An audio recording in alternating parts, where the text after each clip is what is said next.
믿음의 고백 하나님께 드림으로 말씀 앞에 나가도록 하겠습니다. 하나님 나를 사랑하신다. 하나님은 내 인생에 크고 비밀한 계획을 가지고 계신다. 하나님은 오늘도 나와 동행하셔서 그 계획을 이루어 주신다.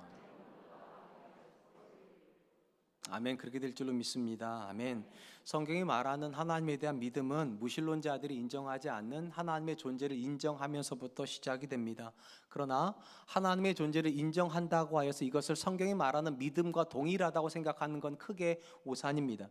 이는 성경 안에서 이스라엘이 믿음에 실패했다고 할 때 그들이 말하는 믿음은 절대로 우리가 생각하는 것처럼 무신론자처럼 하나님의 존재를 부정한 것을 말하는 것이 아니기 때문입니다.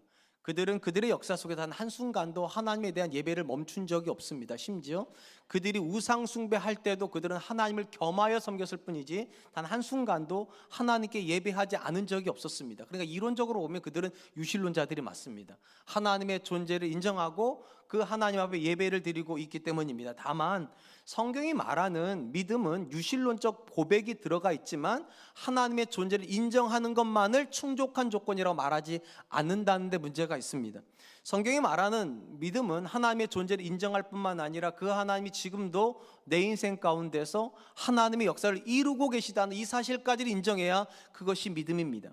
제가 앞에서 말씀드릴 때 이스라엘이 믿음에 실패했다고 할 때 그들은 하나님의 존재를 믿는 일에 실패한 것이 아니라 하나님의 일하심을 믿는 데 실패했다고 제가 말씀을 드렸습니다. 우리가 알다시피 사사기가 시작이 될 때 이스라엘은 여전히 하나님 앞에 예배하고 있습니다. 근데 뭐가 문제가 벌어지는가? 그들은 농경 문화 속에서 하나님이 하실 수 있는 일이 있다라고 생각하지 않았습니다. 광야 여정 속에서는 하나님이 하실 수 있다라고 믿었는데 새로운 땅에서 새로운 문화 속에 들어가면서 그들은 마음속에 이런 생각이 듭니다. 이것은 새로운 땅이고 새로운 문화가 시작이 되고 한 번도 해보지 못했던 농경의 문화를 시작해야 되기 때문에 농경의 신을 섬겨야 되겠다. 그것이 바알과 아세라에 대한 섬김이었습니다. 그런 점에서 우리가 얼마든지 하나님의 존재를 인정하면서도 하나님의 일하심을 부정할 수도 있습니다. 오늘날 우리가 믿음 안에서 겪는 대부분의 어려움이 바로 여기서 비롯이 됩니다. 하나님을 믿기는 하는데 하나님의 일하심을 신뢰하지 못하는 것입니다. 그리고 하나님의 일하심을 신뢰하지 못하면 우리 마음은 언제나 불안할 수밖에 없습니다. 그런 점에서 오늘도 우리는 생각해 보아야 됩니다. 우리가 하나님의 일하심을 믿을 수 있습니까? 믿기 때문에 고난 앞에서도 담대할 수 있고 하나님의 일하심을 믿기 때문에 오늘도 하나님의 말씀이 내 삶에서 성취될 수 있다고 그렇게 믿으십니까? 저는 그럴 수 있기를 주님의 이름으로 축원드리겠습니다. 오늘 우리가 살펴보는 본문의 말씀은요, 에훗이 죽고 난 이후에 다시금 이스라엘이 타락했고 그 타락 속에서 하나님께서 어떻게 그들을 심판하셨는지와 또한 이스라엘이 회개했을 때 하나님이 그들을 구원하시기 위해서 어떤 일을 행하여 주셨는지를 우리에게 보여줍니다. 사사기 저자는 에훗이 죽은 이후에 이스라엘 상황을 이렇게 기술을 합니다. 1절로 3절 말씀입니다. 에훗이 죽으니 이스라엘 자손이 또 여호와의 목전에 악을 행하매 여호와께서 하솔에서 통치하는 가나안 왕 야빈의 손에 그를 파셨으니 그의 군대 장관은 하로셋 학고임에 거주하는 시스라요 야빈 왕은 철병거 900대가 있어 20년 동안 이스라엘 자손을 심히 학대했으므로 이스라엘 자손이 여호와께 부르짖었더라. 하나님께서 이스라엘의 타락을 보시고서 그들을 20년 동안 속박했던 사람은 가나안 왕 야빈이라고 되어 있습니다. 그리고 이 야빈을 설명할 때 가장 상징적으로 나오는 단어가 철병거 900대라고 되어 있습니다. 사사기 저자가 이 야빈 왕을 설명할 때 왜 철병거 900대를 강조하고 있을까? 이미 우리가 알고 있습니다. 이 사사시대 이스라엘은 아직 철기 문화가 제대로 보급되지 않아서 사람들이 들고 있는 무기조차도 철이 아닌데 놀랍게도 이 가나안 왕 야빈은 철병거가 900대입니다. 그 당시 가장 강력한 무기이고 가장 강력하게 전쟁을 할 때 우열을 가릴 때 중요한 역할을 하는 게 철병거였는데 놀랍게도 이 사람은 900대나 가지고 있습니다. 그러니까 그가 얼마나 강력한 왕이었는지 짐작할 수가 있을 것이고 이런 왕 밑에서 20년 동안 정복을 당했으니까 이스라엘 형편이 얼마나 어려웠을지는 가히 짐작하고 남음이 있습니다. 이런 상황에서 이스라엘이 고통스러워 다시 한번 하나님 앞에 회개를 합니다. 그러자 하나님이 그 기도를 들으시고 이스라엘 위에서 사사를 세워주십니다. 그리고 성경은 이 사사를 이렇게 소개를 합니다. 4절 5절입니다. 그때에 랍비돗의 아내 여선지자 드보라가 이스라엘의 사사가 되었는데 그는 에브라임 산지 라마와 베델 사이 드보라의 종려나무 아래에 거주하였고 이스라엘 자손은 그에게 나아가 재판을 받더라. 사사기 저자는 이스라엘의 부름을 듣고 하나님이 세우신 구원자가 랍비돗의 아내 여선지자 드보라였다고 기록을 합니다. 이것이 놀라운 이유는요, 지금 이스라엘이 맞서서 싸워야 되는 대상은요, 가나안 땅에서 역사의 유래를 찾아볼 수 없을 만큼 강력한 왕입니다. 철병거가 900대나 되는 가나안 왕 야빈하고 싸워야 되는데, 하나님이 세워놓으신 사사는 전쟁과 아무 상관없는 랍비솥의 아내입니다. 그러니까 어찌 보면 하나님께서 지금 이스라엘 형편을 전혀 모르시는 듯한 행동을 하시는 거예요. 이쯤 되면 이런 생각을 해야 되는 거 아닙니까? 가나안 왕 야빈에게 철병거 900대라면 하나님이 세우신 이스라엘 사사는 삼손쯤은 돼야 되지 않을까요? 혼자서 1000명쯤은 너끈히 감당할 수 있어야 철병거 900대를 이길 수 있을 것 같은데, 그렇게 강력한 가나안 왕 야빈으로부터 이스라엘 구원해내기 위해서 하나님이 사용하신 사람은 용사가 아니라 한 사람의 아내입니다. 드보라입니다. 우리가 본문에서 먼저 주목하려고 하는 것은 하나님께서 랍비돗의 아내, 전쟁과 아무 상관이 없어 보이는 드보라를 사사로 세우시면서 이스라엘에게 주고 싶어하는 메시지가 무엇이었는가입니다. 우리가 이 사실을 알려면 먼저 이스라엘의 문화를 좀 알 필요가 있습니다. 우리가 잘 알다시피 이스라엘은 우리나라보다 더 심각한 남성 중심의 사회였습니다. 우리는 인구 조사를 하면 그래도 여자는 인구로 치잖아요, 그죠? 그렇게 해요. 근데 이스라엘이 광야에서 인구 조사를 할 때 여자는 아예 인구조사에 제외해버렸습니다. 쉽게 말하면 이스라엘에게 있어서 여자는 소외되는 대상이지 그 존재가 남자와 똑같은 위치를 차지하지 않습니다. 더더군다나 이스라엘 문화에서 가장 중요한 고백이 예배 고백입니다. 이 예배 고백에서 여자의 자리는 없습니다. 모든 제사장은 다 남자이고요, 제사를 섬기는 레위인들도 다 남성들입니다. 심지어 남성이 가정을 대표하고 유산을 받을 때에도 오직 남자만 유산을 물려받습니다. 오직 여자는 남성의 소유물에 불과할 뿐입니다. 근데 이렇게 남성 중심의 사회에서 하나님께서 그 많은 남자들 다 제껴두시고 드보라를 사사로 세우셨다면 이게 뭘 상징하는 겁니까? 그 당시 남자들의 형편이 얼마나 열악했는지, 영적으로 그들이 얼마나 타락했는지를 여실히 보여준다는 겁니다. 남자가 없어서 여자를 쓰신 게 아니라 남자가 여전히 많은데 남성 중심의 사회였고 오직 남자여야지만 제대로 된 삶을 살 수 있는 그 사회에서 하나님이 그 모든 남자를 다 제껴버리시고 드보라를 쓰실 수밖에 없었다는 것입니다. 그런 점에서 여러분, 이 드보라 이야기가 우리에게 주는 가장 강력한 메시지 중에 하나가 있다면, 하나님은 우리가 생각하는 것처럼 많고 적음에 별로 관심이 없다는 겁니다. 아무리 남자가 많이 있어도요, 하나님이 쓰실 수 있는 남자가 없는 게 현실이었어요. 쓰실 수 있는 남자가 없기 때문에 이스라엘이 사람 취급하지 않는, 죄송하지만 뭔가를 할 수 있다고 생각하지 않았던 여자 중에서 하나님이 사사를 뽑으셔야만 했던 것입니다. 그러므로 여러분, 여러분이 지금 무언가를 가지고 있기 때문에 하나님 일하시는 거 아닙니다. 내가 무언가 완벽하게 준비가 되어 있으니까 하나님이 일하실 수 있는 것도 아니고, 내가 없기 때문에 다른 사람보다 뭔가 부족하기 때문에 못 쓰는 게 아니에요. 하나님은 딱 한 조건에서만 일을 하십니다. 하나님이 쓰실 수 있는 사람이 있는가? 우리 사랑과 은혜교회 안에 2부 예배 때 이렇게 많은 분들이 와서 예배를 드리지만 이 많은 게 하나님께 하나도 안 중요할 수 있습니다. 하나님이 쓰실 수 있는 사람이 없으면 많음은 아무런 의미가 없습니다. 남성 중심의 사회에서 오직 남성만이 유능함으로 표현되던 그 사회에서 하나님이 쓰실 수 있는 사람이 없었다. 그래서 드보라를 쓰실 수밖에 없었다. 저는 우리 가정 안에 하나님이 쓰실 수 있는 자녀가 나오기를 축복드립니다. 우리 사랑과 은혜교회 안에서 하나님이 쓰시는 일꾼들이 나오기를 축복합니다. 근데 조금만 더 생각을 해보면 지금 이 드보라가 맞닥뜨리는 현실이 어떤 상황입니까? 전쟁해야 되는 상황입니다. 근데 전쟁해야 되는 상황 속에서 하나님께서 전쟁과 아무 상관이 없는 여자를 이스라엘의 구원자로 세우셨다면, 여기에는 이스라엘을 향한 하나님의 실질적인 이스라엘이 가지고 있는 문제가 무엇인지에 대한 지적이 나와 있다는 생각이 듭니다. 만약에 이스라엘의 전쟁에서 이스라엘이 가지고 있는 무기가 가나안 왕 야빈이 가지고 있는 무기보다 부족해서 이 문제를 당하고 있다면, 또는 통치권에 있어서 리더십의 문제였다면 하나님 용사를 세우셨을 거예요. 근데 하나님은 가장 강력한 야빈과 싸워야 되는 대상 이스라엘 향해서 용사를 세우신 것이 아니라 여자를 세웠다는 말은 이스라엘의 전투에서 군사력은 중요한 역할을 안 한다는 걸 보여주는 겁니다.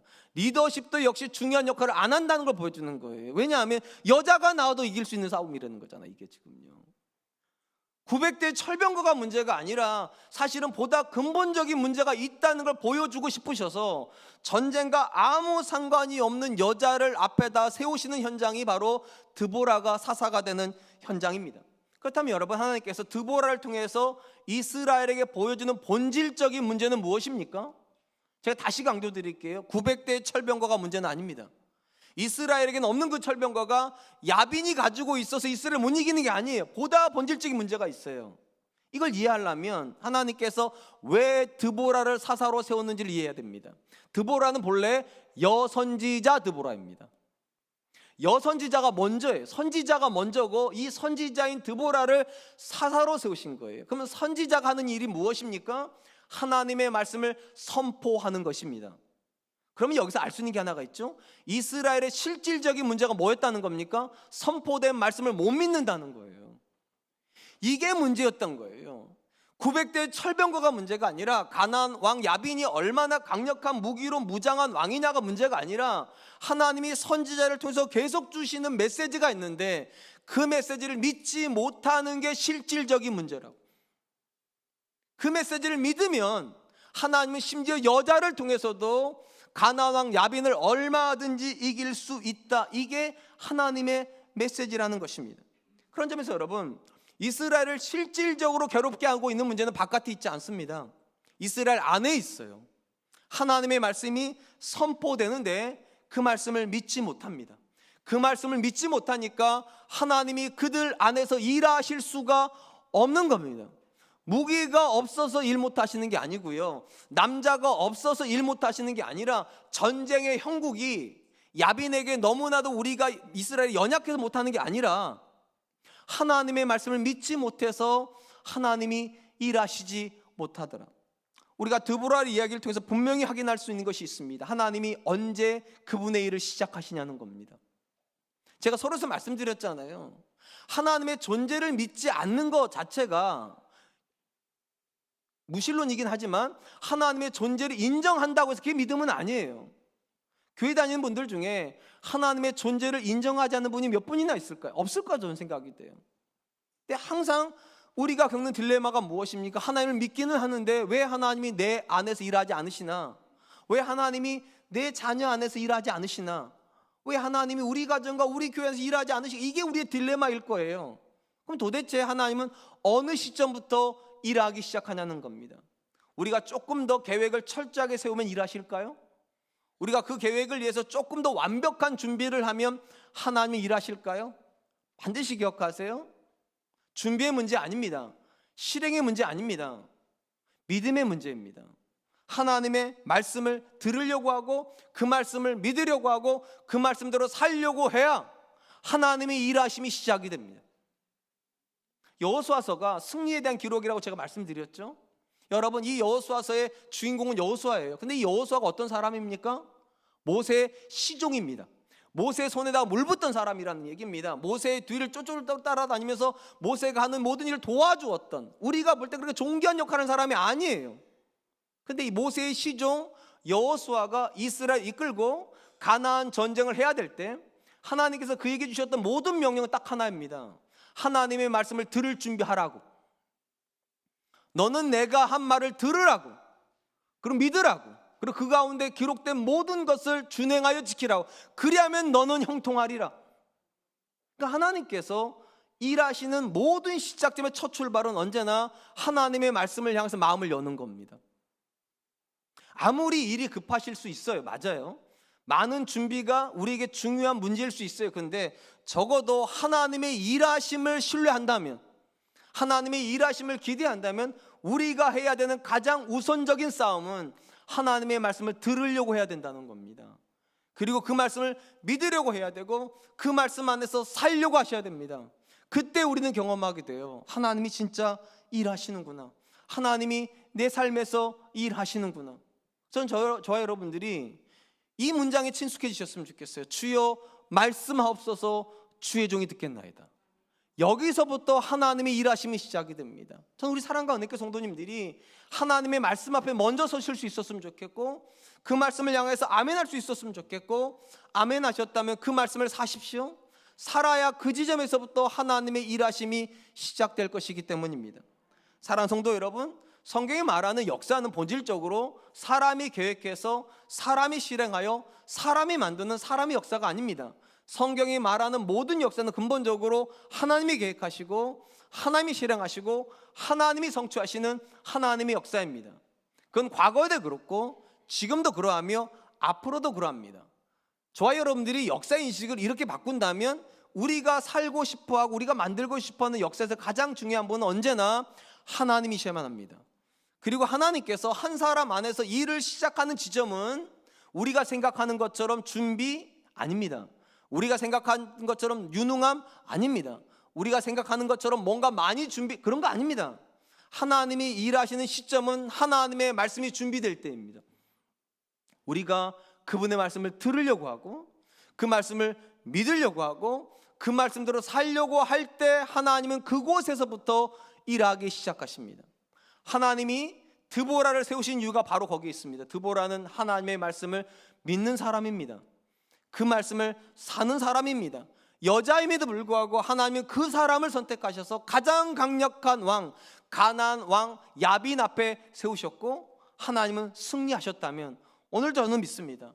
하나님의 말씀을 듣는 사람이, 믿는 사람이, 사는 사람이 승리할 줄로 믿습니다. 저는 그런 은혜가 있기를 축원드립니다. 한편 본문에서 하나님께서 드보라를 세우셨는데 이 드보라는 이스라엘의 12명의 사사 중에서도 독특한 입치를 가지고 있습니다. 일단 여자인 것도 독특한데 또 독특한 게 하나가 있어요. 모든 사사는 앞에 나와서 싸우는데 드보라는 앞에 나오지 않습니다. 오히려 드보라는 앞에 나올 사람을 지목을 합니다. 그 사람이 바락이라고 되어 있습니다. 드보라는 사사가 되고 나서 사람을 보내서 바락에게 명령을 합니다. 하나님께서 너에게 시스라를 넘겼다고, 군대를 이끌고 다볼산으로 가서 전쟁할 준비를 하라고 이렇게 명령을 전달을 합니다. 이 말을 듣고 바락이 바로 나가서 전쟁을 했다면 이야기 조금 달라졌을 거예요. 그런데 바락이 뭐라고 말하는가?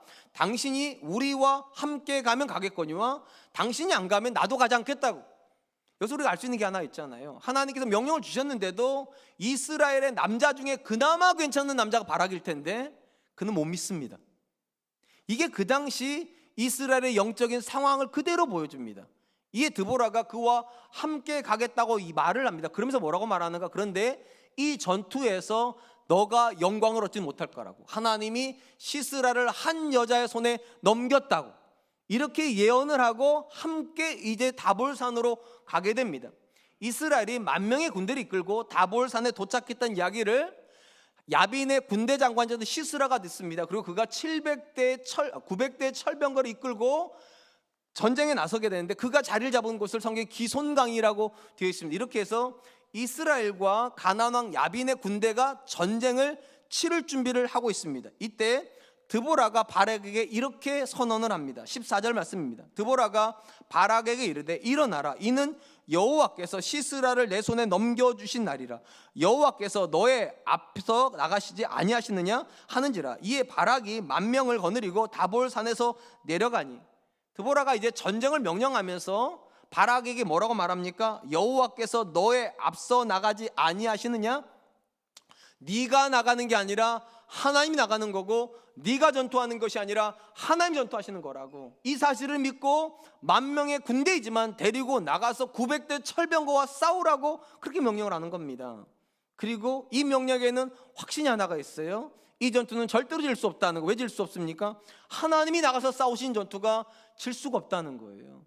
하나님이 일하시는데 어떻게 그 전투를 질 수가 있겠냐고. 그리고 이 믿음을 가지고 바락이 10,000명의 군인을 데리고 900대의 철병거와 싸우러 내려갑니다. 그리고 전투의 형세가 이렇게 기록이 됩니다. 15절입니다. 여호와께서 바락 앞에서 시스라와 그의 모든 병거와 그의 온 군대를 칼날로 혼란에 빠지게 하시매 시스라가 병거에서 내려 걸어서 도망한지라. 객관적으로 10,000명의 제대로 된 무장을 하지도 않은 이스라엘 사람과 900대 철병거와 완벽한 칼을 가지고 무장한 가나안 왕 야빈의 군대가 싸운다면 누가 이겨야 정상입니까? 하솔의 군대가 이겨야 돼요. 가나안 왕 야빈의 군대가 이기는 게 맞아야 되는데 놀랍게도 전쟁은 10,000명의 이스라엘 군대가 이깁니다. 더 주목할 것은 전쟁에서 시스라가 패하고 나서 그가 도망치는데 병거를 타고 도망치는 것이 아니라 병거를 놔두고 걸어서 도망을 쳤답니다. 상식적으로 생각을 해보죠. 말이 끌고 있는 병거를 타고 도망가는 게 빠를까요? 무장을 한 상태에서 뛰는 게 빠를까요? 안 타보셔서 모르시겠죠. 누가 봐도 이거는 병거 타고 도망가는 게 빠른 거잖아요. 근데 이상하게 보면 뭐라고 기록을 하는가? 시스라가 병거를 내버려 두고 병거에서 내려서 걸어서 도망을 쳤답니다.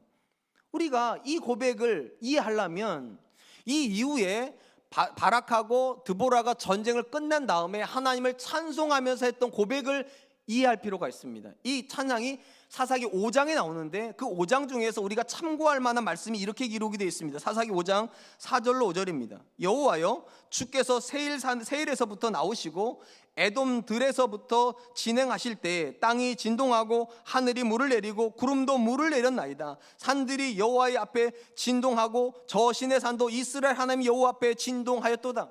이게 바락하고 드보라가 하나님을 찬양하면서 하는 내용인데 놀랍게도 그들이 경험하고 있는 하나님을 어디서부터 찬양하기 시작하는가? 애굽에서 나오는 시점부터 찬양을 합니다. 그럼 왜 하나님 앞에서 찬양을 하는데 애굽에서 나오는 이야기부터 했을까? 거기에 주목할 만한 기록이 나와요. 구름도 물을 내렸나이다. 하나님께서 이스라엘 출애굽을 할 때 우리에게 익숙한 단어가 하나 있잖아요. 구름 기둥이요. 우리 일반적으로 구름 기둥이 햇볕을 막아주는 역할만 했을 거라 생각을 합니다. 근데 드보라하고 바락은 뭐라고 말하는가? 그 구름 기둥이 비를 내리게 했다고. 그 구름 기둥을 통해서 하늘에서부터 물이 내렸고 구름에서도 물이 내렸다고. 왜 이 본문에서 드보라와 바락이 이 물을 강조했을까요? 그들의 전투에서 상상도 할 수 없는 비를 만났기 때문일 거라고 성경학자는 해석을 합니다. 그러니까 이해가 되는 거예요. 여러분, 철병거가 언제 쓸모 없어집니까? 땅이 깊이 패여버리면 쓸모가 없어지는 거예요. 그럼 언제 깊이 패입니까? 엄청난 물이 와가지고 진흙탕이 돼버리면 못 쓰는 거예요. 그러니까 시스라가 그 900대나 가지고 있는 철병거를 놔두고 내려서 도망갈 수밖에 없는 이유가 거기 나오는 거죠. 하나님께서 이스라엘이 광야길을 걸을 때 우리를 인도해 주셨던 그 구름에서 비가 내렸는데 이 전쟁에서도 하나님은 그들 가운데 비를 내리심으로 그들에게 절대적인 약세인 전투를 절대적인 강한 군대로 바꿔놓으셨다는 거예요. 왜냐하면 이스라엘은 병거 안 가지고 왔거든요. 기동력이 이스라엘이 훨씬 뛰어나요. 그래서 이스라엘이 이길 수밖에 없었다는 것입니다. 하나님께서 기송강에 비를 내리신 것이 이스라엘에게 절대적인 큰 승리의 비결이 됐던 원인이 하나가 있습니다. 우리가 이걸 이해하려면 이스라엘의 기후와 그들의 그 강의 문화를 조금 이해할 필요가 있습니다. 우리가 잘 알다시피 이스라엘은 건기와 우기가 뚜렷합니다. 우리는 사계절 비가 내리지만 이스라엘은 건기 때는 비가 절대로 안 내립니다. 우기 때만 비가 내립니다. 그리고 우기 때 비가 내리면 평소에는 말라 있어서 그냥 평지인 줄 알았는데 비가 내리면 강이 형성되는 게 하나가 있습니다. 이스라엘 사람들은 이것을 와디라고 부릅니다. 성지순례 가면 여기가 와디에 부르는데 이게 하천입니다. 우리 편으로 말하면 간헐적 하천이에요. 상시 하천이 아니라 비가 내릴 때만 강처럼 불어나는 데가 있다는 거예요. 그러니까 비가 안 내리면 평지예요. 기송강이 전형적으로 와디입니다. 그러니까 이 시스라가 900대의 철병거를 가지고 와가지고 기송강을 왜 점령을 했을까요? 건기니까요. 비가 안 내리니까 평지니까 거기다가 안심하고 우리로 말하면 주차를 한 거잖아요. 비가 안 내릴 거니까. 건기는 제가 앞에서 말씀드린 비 한 방울도 안 내리는 게 정상이에요. 근데 건기인데 누가 구름 기둥을 몰고 왔냐는 거예요. 이 드보라가 하는 얘기 그거예요. 하나님이 구름 기둥을 몰고 다니셨던 분이시라고. 언제 경험했습니까? 출애굽 때요. 구름이 따라다니는 민족이 있어요. 그게 이스라엘이에요. 따라다니는 게 아니라 하나님 보내신 거고, 건기면 절대로 비가 안 내려야 되는데 그거 믿고 시스라가 900대나 철병거를 가지고 와서 주차시켰는데, 기송강에다가. 근데 거기다가 비를 부어버리신 분이 하나님이시더래요. 비를 부어버렸더니만 이게 와디래니까요, 물이 한 곳으로 모여요. 그게 기송강이에요. 모이니까 철병거가 옴짝달싹 못해서 오히려 철병거가 장애가 돼버렸다니까. 전쟁을 할 수가 없어요. 오히려 그냥 움직이는 이스라엘이 더 기동력을 가지고 이 군대를 쳐들어 물리치니까 이스라엘이 이길 수밖에 없는 전쟁을 하나님이 만들어 놓으시더라. 사랑하는 성도 여러분, 우리가 늘 마주하는 문제 앞에서 왜 우리가 순종을 주저합니까? 하나님의 말씀대로 순종해야 되는 거 다 아는데도 왜 우리가 하나님의 말씀 앞에서 자꾸만 순종을 마음으로부터 주저합니까? 아마도 이 본문에 나오는 이스라엘과 가나안 왕 야빈의 전투가 이걸 우리에게 설명하는 것 같아요. 우리의 상황은 마치 10,000명의 군대처럼 아무 무장도 안 되어 있는 상태인 것 같고, 우리가 마주하고 있는 상황은 마치 철병거 900대가 있는 것 같은 상황인 것 같아요. 그 상황을 내가 어떻게 이길까요? 이 싸움을 싸우면 다 질 것 같아요. 상식적으로 이런 싸움은 안 하는 게 맞죠. 그래서 우리는 판단하고 계산합니다. 지금은 하나님의 말씀대로 못 살겠구나. 하나님의 말씀대로 하면 내 자녀 대학교 못 가지. 하나님의 말씀대로 살면 사업 못 하지. 하나님의 말씀대로 하면 내가 손해보지. 우린 다 그런 식으로 생각을 합니다. 왜냐하면 그것이 대부분의 사람들이 내리는 삶의 판단이기 때문입니다. 근데 오늘 본문을 다시 보세요. 상식적으로 건기에는 비가 안 내려야 되는 겁니다. 시스라는 그렇게 생각을 했고, 그래서 기송강에다가 안심하고 900대 철병거를 갖다 놓았는데, 그 상식을 무너뜨리는 분이 하나님이십니다. 우리가 신앙이라고 부르는 건 상식을 무너뜨리는 하나님을 믿는 겁니다. 상식에 갇히는 게 아니라, 상식을 따라서 계산하는 게 아니라 믿음으로 상식을 파괴시킬 하나님을 기대하는 게, 그게 신앙입니다. 내가 싸우는 싸움이라면 계산해야 됩니다. 내가 만드는 역사라면 판단해야 됩니다. 근데 하나님이 만드신 계획이고 하나님이 일하시는 거라면 판단하면 안 돼요. 믿으세요. 구름 기둥을 몰고 오시는 분이 하나님이시고, 건기에 비를 내리게 하실 수 있는 분이 하나님이시며, 철병거를 쓸데없게 만드시는 분이 하나님이세요. 이 사실을 우리가 믿는다면 뭐를 하게 되는가? 순종하게 되는 겁니다. 그래서 순종은 계산하는 사람이 하지 않습니다. 믿는 사람이 합니다. 하나님의 일하심을 믿는 사람이요. 전 저와 여러분들이 오늘도 도무지 감당할 수 없는 문제를 만나셨을 거예요. 분명히요. 마음이 힘들고 이 상황에서 어떻게 해야 되나 주저주저하는 분들 분명히 계실 거예요. 그러나 신앙의 본질을 기억하신다면, 신앙의 본질은 뭡니까? 내가 일하는 게 아니라 하나님이 일하신다. 하나님은 상식에 매이지 않으신다. 오늘도 하나님은 얼마든지 내 인생에 은혜의 담비 부으실 수 있다고 믿으신다면 이 꼭 깨물고 순종하세요. 하나님이 일하실 줄로 믿습니다. 마지막으로 본문에서 눈길을 끄는 것은 도망치는 시스라가 한 여인에 의해서 죽임을 당한다는 것입니다. 헤벨의 아내 야엘에 의해서 시스라가 죽임을 당합니다. 근데 이 상황에 대해서 배경이 이렇게 기록이 되어 있습니다. 사사기 4장 17절입니다. 시스라가 걸어서 도망하여 겐사람 헤벨의 아내 야엘의 장막에 이르렀으니 이는 하소랑 야빈과 겐사람 헤벨의 집 사이에 화평이 있음이라. 사사기 저자는요, 도망치는 시스라가 헤벨의 아내 야엘이 거주하는 장막에 들어갔는데 왜 들어갔는가? 자기 남편 야엘과 가나안 왕 야빈 사이에 화평이 있었기 때문에 안심하고 시스라가 그 집에 들어갔다라고 기록을 합니다. 그리고 거기서 시스라는 죽임을 당합니다.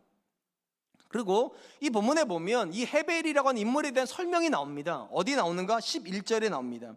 사사기 4장 11절입니다. 모세의 장인 호밥의 자손 중 겐사람 헤벨이 떠나 게데스에서 가까운 사하나님 상수리 나무 곁에 이르러 장막을 쳤더라. 이게 왜 중요하냐면, 사실은 사사기는요 4장부터 쭉 이스라엘 군대하고 시스라엘 군대가 전쟁에 대한 기록을 하다가 갑자기 중간에 생뚱맞게 11절에서 이 헤벨에 대한 이야기를 합니다. 갑자기 헤벨이 누구이며 그가 어떻게 가나안 땅에 정착했는가를 갑자기 기록해요. 쉽게 말하면 이야기를 단절시키고 있다는 겁니다. 왜 이렇게 여기다 이렇게 썼을까? 우린 잘 이해를 못해. 근데 17절에 와봐야 비로소 알게 되는 거. 왜 하나님께서 거기다가 헤벨이라는 사람이 가나안 땅에 들어왔다고 기록할 수밖에 없었는가? 결국 시스라가 그 집으로 들어갈 거니까. 하나님이 이미 알고 계셨다는 거예요. 시스라가 어디로 도망치고 어느 집으로 들어가야 될지를 이미 알고 계셨기 때문에 그 사건이 이게 한참 전에 헤벨을 이미 그 땅으로 들어오게 하시고 가나안 땅 야빈과 이스라엘 중간에다가 정착시키시고, 그리고 가나안 야빈과 헤벨이 화평한 관계에 있었기 때문에 시스라가 안심하고 그 집으로 들어가도록 몰고 가셨다고. 이건 제가 이렇게 생각해요. 몰고 가셨다고. 그리고 그 집에서 시스라는 결국 죽임을 당하게 됩니다. 제가 지금 무슨 이야기를 하려고 하는가? 우리 눈에 우연처럼 보이는 사건일지라도 우연은 없다는 겁니다. 하나님이 만들어 가시는 역사 속에 우연히 일어나는 사건은 절대로 없습니다. 하나님은 시스라가 도망치는 그 길을 이미 알고 계셨고, 시스라가 들어가야 될 집도 이미 알고 계셨으며, 시스라가 누구에 의해서 죽임당해야 될지도 이미 결정해 놓으셨어요. 헤벨의 아내 야엘에 의해서 죽임을 당해야 했기 때문에 그 집으로 몰고 가신 겁니다. 하나님이 세트장을 만드시고 사람들은 거기서 움직이고 있을 뿐이라는 겁니다. 우리가 본문에서 마지막으로 주목하려고 하는 것은 이것입니다. 하나님이 만드시는 역사 속에 우리가 존재한다면, 이걸 믿으신다면 우리가 절대적으로 버려야 될 단어가 하나가 있습니다. 우연이라는 단어 버리세요. 하나님이 만드시는 역사의 세트장에 우연히 존재하는 사람은 없습니다. 우연히 존재하는 사건 없습니다. 우연히 만나는 문제는 절대적으로 없어요. 하나님이 거기다가 갖다 놓으신 거예요. 하나님이 내 인생에다가 그 문제를 갖다 놓으신 거예요. 우리는 지금 그 의미를 모르지만 어느 날 알게 될 거예요. 하나님이 이루시려고 그러셨구나. 하나님이 이루시려고 진짜 그러셨구나. 혹시 이 자리에 계신 분들 중에 바둑 두시는 분들이 계십니까? 제가 제일 좋아하는 분들이에요. 저는 바둑을 참 좋아해요. 근데 못 둬요. 그래서 제가 제한테 늘 그런 이야기 하거든요. 저는 은퇴하고 나면 두 가지를 배우고 싶어요. 첫 번째가 기타, 제가 좀 칠 줄 알거든요. 근데 진짜 제대로 한번 배우고 싶고, 두 번째 배우고 싶은 게 바둑이에요. 저는 바둑을 못 두는데도 바둑 프로그램을 봐요. 바둑을 너무 좋아해요. 왜냐하면 멋있어요. 그 선밖에 없는데 거기다가 막 흰색하고 백색 막 말도 안 나오는데 장을 가리다가 승패 갈리잖아요. 그것도 멋있는데 가장 멋있는 건 이게 전략을 가져가는 운동이라는 것 때문이에요. 전략을 가져가는 게임이에요. 포석이라고 부르죠. 우리가 이제 포석이라고 부르는 거 우리 바둑을 안 다 아는데, 이 포석에 대한 사전적 정의가 굉장히 중요합니다. 이렇게 기록이 되어 있어요. 바둑에서 중반전의 싸움이나 집 차지에 유리하도록 초반에 돌을 버려놓는 일. 그러니까 포석은요, 당장 뭘 하려고 버리는 게 아니라 중반 이후에 집싸움에서 유리한 지점을 선점하기 위해서 초반에 갔다가 먼저 선점하는 걸 포석이라고 부른다는 겁니다. 일반적으로 포석은요, 하수가 볼 때는 고수의 포석을 이해하기가 어렵습니다. 그래서 많은 경우에 해설하는 분들도 제법 실력 있는 분들인데도 뭐라고 말하고, 고수가 두는 수가 저거 실수라고, 여기다 놓아야 되는데 저기다, 이런 말들이 나와요. 하수는 더하죠. 고수의 수를 못 보기 때문에 왜 거기다 놓는지 실착이라고 생각하는 경우도 많고, 심지어 놓을 데가 없어서 그냥 갖다 놨다 이렇게 생각하는 경우도 있어요. 근데 싸움이 중반을 거쳐서 후반으로 가보면 초반에 왜 그 고수가 거기다가 찔렀는지를 알게 되는 거죠. 이때 우리가 뭐라고 말합니까? 신의 한 수라고 부르는 거예요. 그게 없었으면 그 싸움이 완전히 달라졌을 텐데, 초반에 고수가 거기다가 한 수를 놔뒀는데 그 한 수 때문에 후반전에 가가지고 싸움이 완전히 달라져 버리더라. 오늘 본문에서 하나님의 한 수가 나옵니다. 하나님이 헤벨을요, 왜 거기다가 이주시킨지 아무도 몰라요. 근데 어느 날 헤벨이 갑자기 뜻을 정해서 이주를 했는데 가나안 왕 야빈과 이스라엘 정중앙에 가서 딱 포석을 잡았어요. 자기가 옮긴 줄 알았을 거예요. 하나님이 옮겨 놓으신 거예요. 하나님의 한 수예요. 성경학자는요, 이 헤벨이 겐족속이라고 그러지 않습니까? 이 겐족속이 어떤 민족이라고 해석을 하는가 하면 철기 문화를 다룰 줄 아는 족속이요. 그러니까 철을 다루어 가지고 철로 뭔가를 만들어서 이득을 보는 민족이었다는 거예요. 그런 관점에 놓고 보면 이 헤벨은 어디로 이주하는 게 제일 좋습니까? 지금 가나안 야빈이 900대 철병거를 가지고 있으면 당연히 이쪽으로 가야 유리한 거예요. 그러니까 자기 가족을 데리고 자기 사업상 가장 유리한 곳으로 들어온 거예요. 시스라를 죽이러 온 거 아니에요. 사업의 유리를 판단해서 유리한 지역에 들어왔고 정중앙에서 이스라엘은 철기 문화가 없고 가나안 야빈이 철기가 있으니까 이쪽이 달라붙은 거예요. 화평이 형성이 됐어요. 그것 때문에 시스라는 안심하고 도망치다가 이 헤벨의 집에 들어왔던 거고요. 그럼 중요한 그 다음인 거죠. 그러면 왜 헤벨의 아내 야엘은 이 시스라를 죽여야만 했을까요? 이유가 안 되잖아요. 자기 남편은 가나안 야빈이랑 화친이 있는데 왜 이 여자는 시스라를 죽이냐고요. 잘 생각해 보세요. 지금 전쟁이 어떻게 흘러갔습니까? 이스라엘이 지금 가나안 왕 야빈의 군대를 다 이기는 상황이에요. 이 상태로 전쟁이 끝나버리면 헤벨의 집안은 망하는 거예요. 그러니까 이 아내 야엘이 이 시스라를 죽임으로 자기 가족이 어느 편에 있다고 말해야 되는 겁니까? 이스라엘 편에 있다고. 근데 이 이야기를 뒤집어 놓고 볼게요. 처음부터 야엘 이 여자도 가나안 왕 야빈의 편이었다면 어떤 문제가 벌어지는 겁니까? 처음부터 그랬다면 이스라엘 편은 못 써요. 놀랍게도 하나님은 이 가정에서 남편의 생각과 아내의 생각을 전혀 다르게 만들어 놓으신 거죠. 누가 그렇게 하신 겁니까? 하나님이요. 이 이야기가 우리에게 강조하는 건 이것입니다. 하나님이 처음부터 끝까지 일하고 계신다는 겁니다. 여기 어디에 사람의 생각은 없어요. 헤벨이 이주를 하는 것 같지만 하나님이 이주시키신 거예요. 헤벨이 가나안 왕 야빈과 화친한 것 같지만 아니에요. 그게 아니라 하나님이 임시적으로 그렇게 말을 몰고 가시는 거예요.